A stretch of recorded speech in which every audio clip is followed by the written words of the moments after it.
our single goal is just making sure the players are ready, and for whatever happens, because we can't assume one way or the other. We just have to know that at the end of the day, if we do play, we want to make sure everyone's prepared for it.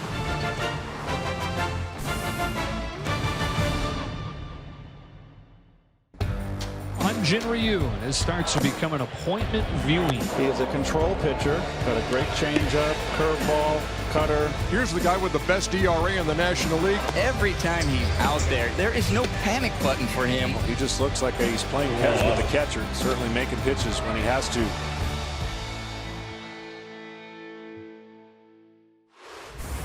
Following a 2019 campaign where he finished second in National League Cy Young voting, Hyun-Jin Ryu became one of the biggest offseason signings in Blue Jays history and the instant ace of the staff. Let's get a little bit more insight on Ryu. I'm now pleased to be joined by Mike Petriello from his home in New York City. Mike, good of you to join us. You specialize in analytics and StatCast for MLB.com. So from a numbers perspective, Mike, Blue Jays fans would love to know what made Ryu so good last season as a member of the Dodgers. Yeah, thanks, Hazel. Ryu's a really interesting guy because you think about all these flamethrowers, and that's definitely not him. You know, his fastball velocity is in like the 10th percentile, which is bad. But that's not how he succeeds. He succeeds with command and deception. If you look at his walk rate over the last 2 years, under 4%, that's the best of any regular starter. And if you look at his hard hit rate, it's one of the 10 best of any regular starter. It's a great way to avoid damage. What I really like about him is the way he attacks right-handed batters. If you look at the best lefties against righties over the last 2 years, he is at the top of the list. Now you see here weighted on base average. It's basically like OPS. It's a little more advanced way of doing it. The lower, the better. And you can see these other names next to him right here. And this is a big deal that he's a lefty who can attack righties because the Yankees had 70% of their plate appearances from righties last year. If you're a lefty, you got to be able to get righties out, and he can really do that. That is terrific news for Blue Jays fans. You wrote an interesting piece recently for MLB.com on the decline of left-handed pitchers. Ryu is only, one of just 2 or 3 lefties on the entire Toronto roster. I know that probably isn't a big surprise to you. Why is that?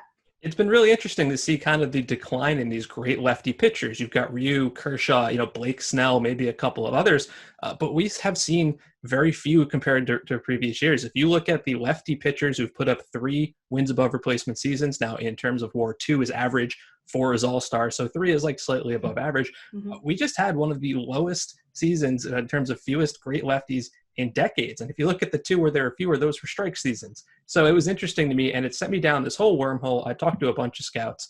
There were really a couple of reasons stood out to me here. One is that everybody wants velocity, right? The soft-tossing lefty is out. Everybody wants to throw hard. There's the technology, there's the gear.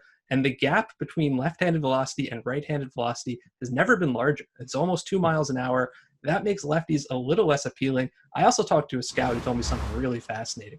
He's like, from where scouts sit, from behind home plate, there's always kind of a bias towards lefties because you could see this tailing action, this horizontal movement, but that's out. What's in now? High spin, rising fastballs. You can't really see that so much. You need the technology to see that. And I think that's maybe taken away some of this pro-lefty bias we've seen in the past. And let's be clear, as I read your article, 29% of games last season were started by lefties, but you're zoning in on very good, above average left-handed pitchers. So why do you think we're seeing this decline? Yeah, it's a combination of those things I mentioned. It could also just be a fluke, right? There's not that many of these guys. We have guys like Snell had a bad season, right? But I've also noticed there are fewer lefties coming into the sport in the first place. Now, I know this upcoming draft is going to look very different than it ever has before, but even over the last couple of years, if you look at the draft, 2018 and 2019 had the lowest percentage of left-handed pitchers being drafted in the last 25 years. That doesn't seem like a fluke to me. I did something similar on the batting side. There are fewer lefties being drafted and playing, even just in terms of left-handed throwers. It's kind of like a fascinating thing. I feel like we've only sort of scraped the surface of it, but it's a real thing. There's velocity, there's technology, and there's simply the fact that teams want the best pitchers now. It used to be you got to have a lefty. You'd take a worse lefty over a better righty just to have the lefty.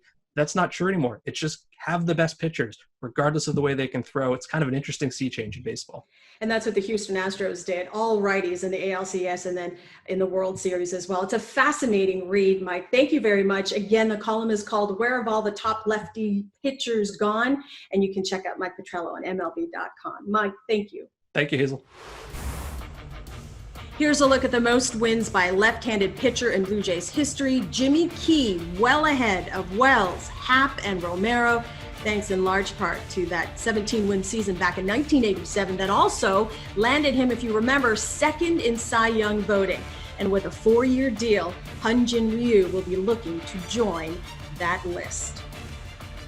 And whenever a season gets started, HyunJin Ryu will join a different looking staff led by pitching coach Pete Walker and the director of pitching development, bullpen coach Matt Buschmann, who is joining us today. Great to see you, Matt. Let's get right to it. What was your initial reaction when you heard of the Ryu signing, and what do you hope he brings to the table? Very excited, and it was right around Christmas time, so I thought it was a perfect Christmas gift from Mark and Ross. So very excited, and at the end of the day, what he brings is consistency. You know, a high level pitcher that we can count on every fifth day, and that's just huge to know that you can look forward once every fifth day to someone like Ryu pitching, and I think it brings our blood pressure down as a coaching staff for sure. Yeah, it's great to have stability in that rotation. And he was one of many additions to the staff and the bullpen this offseason for you guys. So with the potential, Matt, of a shortened season, how do you think that relief core will stack up? What are your expectations for? I mean, I think it's just that's I think the big question a lot of probably organizations are trying to answer is trying to figure out how we're going to use things in a shortened season with the fact that we're not worrying about maybe 200 innings for any of the starters. So yeah. I think that's where we dig in. And once we get any kind of agreement that may or may not come, it's trying to figure out, okay, what's the best way to use our pitching staff that can give us the best chance to win? And yeah, I think that's the main question right now. I just spoke to MLB.com's Mike Petriello, who wrote a really fascinating article on the decline in the amount of left-handed pitching in the game today. So with this new 3-batter minimum rule coming into effect, how do you think, Matt, that's going to impact the use of lefty specialists and I guess left-handed pitchers in general? I mean, that's a really good question. I think we can try to assume. I think it's going to change the nature of lineups. That the managers are going to use. I think it's going to, it's going to force really on the development side. There's probably been a lot of lefty relievers that just haven't thought about necessarily how well they fare against right-handed hitters, and that's just going to change. So there's going to be more of a fuller development program for lefty relievers, and I think, but like anything else, they'll adjust to it, and so I think you'll see an adjustment by all of lefty pitchers, and it'll probably even out at some point in the near future.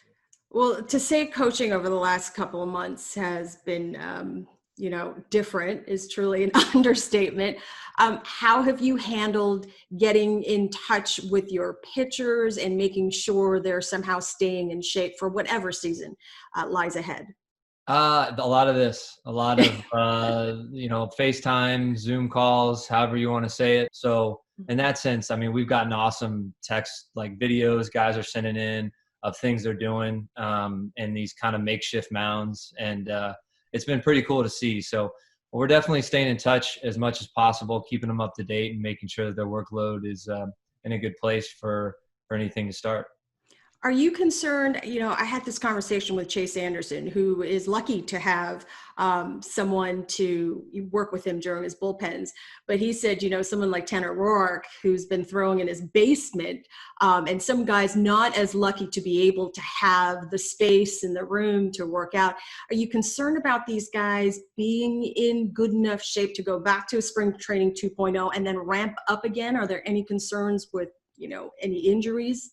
I mean, there's always concerns with that. And I think anytime you have, as routine oriented as pitchers and baseball players are, I think anytime you screw with that routine, you do worry about that. But I mean, this is going to be a good little test for what we believe in workload and how to manage that. So I think at the end of the day, if we're smart about it, we can build up workload on the arm. I think the only thing that may suffer is just if he's not on a mound throwing to a catcher is getting that skill back, right? So he can throw as many throws as he wants into a wall, and his arm's going to be in shape. But does he have feel for his curveball? Does he have feel for the slider? Does he have feel for location, command? And so those are the things that, hopefully over any kind of spring training, a second version of it, that, as long as he's pitched, I don't think he'll have much trouble getting that back. That's interesting. We've heard from players, we've heard from the owners. How closely are you keeping tabs on what's going on, Matt? And what's it like being a member of a coaching staff amid all this uncertainty? It's new. It's different than anything any of us have ever really been through. Yeah. And on my end, it's trying to find out as much as we can. Kind of feeling like we're in the middle of it. So but at the end of the day, our care and our single goal is just making sure the players are ready, and for whatever happens, because we can't assume one way or the other. We just have to know that at the end of the day, if we do play, we want to make sure everyone's prepared for it. But yeah, it's just waiting. Before I let you go, how are you and Sarah and the twins keeping busy during this time? Well, Sarah and I are playing a lot of tennis. That's the thing we're doing. So she's beaten me a couple times, which she probably won't ever let me live down. But so we do a lot of that, and the kids are running around outside. Luckily, they have a chance to run around outside and waste some energy. And go Blue Jays. I get to play now. But it's been good. It's a lot of family time that we normally don't get to have during the time of the year. So definitely one of the small blessings in disguise. Absolutely. Great to see you. I'm sorry it's under these circumstances, but we wish you, Sarah, and the twins good health, continued good health. We hope to see you at a ballpark sooner rather than later. Matt Buschmann, appreciate the time. Yeah, thank you. Well, Matt and the other coaches will certainly be hoping Ryu and fellow newcomers Tanner Roark and Chase Anderson help improve a rotation that struggled in 2019. The big questions start after the top four, with the back end of the rotation up for grabs. And let's get some thoughts from Blue Jays Central analyst and former big league catcher Joe Siddall. All right, Joe, so with the delayed start of the season, Ryan Borucki and Nate Pearson all of a sudden are added to the mix. So how do you see the team filling things out? Well, I certainly like that last name you mentioned, Hazel and Nate Pearson. I think a lot of Blue Jays fans are waiting to see him. That, to me, is a guy that we should see, I would say, at the back end of the Blue Jays rotation, and go ahead and let the veterans 1, 2, 3, and 4 lead the rotation. Maybe take a little heat off Pearson. Remember, he has not thrown a pitch in the major leagues yet. But if he is going to be what we think he is going to be, what a nice little tandem if he does pitch right in front of Hyun-Jin Ryu every fifth day. So that'd be a great combination. I think we all want to see that. Now, with Ryan Borucki, it's a little bit different. I think he could be a wild card here. He could be a sleeper. The concern I have, really, it's for all pitchers. It's such a long layoff, and pitchers have not had to deal with this before, but especially pitchers dealing with injury, and he has not pitched in a long time. Remember, he only got in 2 games last year battling his elbow injuries. And when you look at the rotation, Matt Shoemaker as well, pitched 5 starts early last year. It's going to be almost a year and a half. So for Ryan to get into that rotation early, I think will be difficult. But as Matt Buschmann talked about too, it's going to be difficult for all pitchers to stay sharp, especially a guy like Ryan Borucki, who may be able to get that arm back in shape, but pitching to hitters in a big league ball game is an entirely different thing.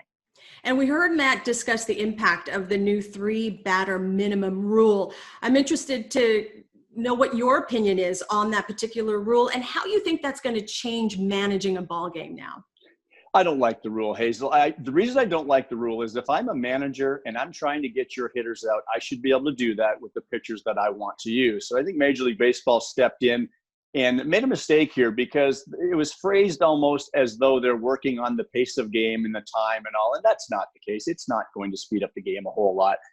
The way I think it's going to change things for managers is because managers have in the past written out their lineups and they've been able to alternate the right and left-hand hitters. They can go righty, lefty, as much as they can throughout their lineup. And the reason they do that is to prevent opposing managers from bringing in a very good left-handed reliever to come and get your very good left-handed hitter. Remember the David Ortiz days and Chris Davis days when the Orioles were in town against the Blue Jays. So you bring in a lefty to get that guy, but now that lefty has to face 3 batters. So now if he comes in to face a lefty and doesn't get him out, guess what? He's got the next two guys as well. So strategy here for the managers. It'll be very interesting to see how they continue to do this. And it could be where managers don't change a whole lot because your lineup is based on what you have in terms of righties and lefties. But I think we're going to see things moving around some big league lineups. It was interesting to hear Matt talk about the impact that new rule will have on lefties, but you've got some thoughts on how it could impact right-handers as well. Yeah, I don't think you necessarily need left-handers in your bullpen. I was a fan of that in the past too, but at the end of the day, you're trying to get people out. And if you have a right-handed pitcher that can get lefties out, and the Blue Jays do, and the one I'm thinking of particularly is Anthony Bass, who they acquired in the offseason. You get a guy like that. Usually when right-handed pitchers are good at getting lefties out, the first thing I look for is maybe a good changeup or a good split finger pitch, the type of pitch that's going down or away from a left-handed batter, or the cutter in on his hands. Now, Bass has a pretty good velocity fastball. He's up in the mid-90s. He's a slider split guy, so both pitches are very good. Wilmer Font has been pretty good against lefties when he uses his slider split combination, another guy with high velo. Look at the rotation. Chase Anderson, very good against left-handers because of his cutter that runs in on the hands of left-handed hitters and the changeup. So pitchers do it different ways, but righties can do it just as well as lefties, and we may see more and more of that with this new rule. Yeah, it'll be interesting to see how that plays out if and when a season gets going. Joe, always appreciate the insight. I want to thank Mike and Matt for joining us on this edition of Blue Jays Central at Home. I'm Hazel Mae. For Joe and the crew behind the scenes, thank you for joining us. Be well, be safe, and we look forward to seeing you next time.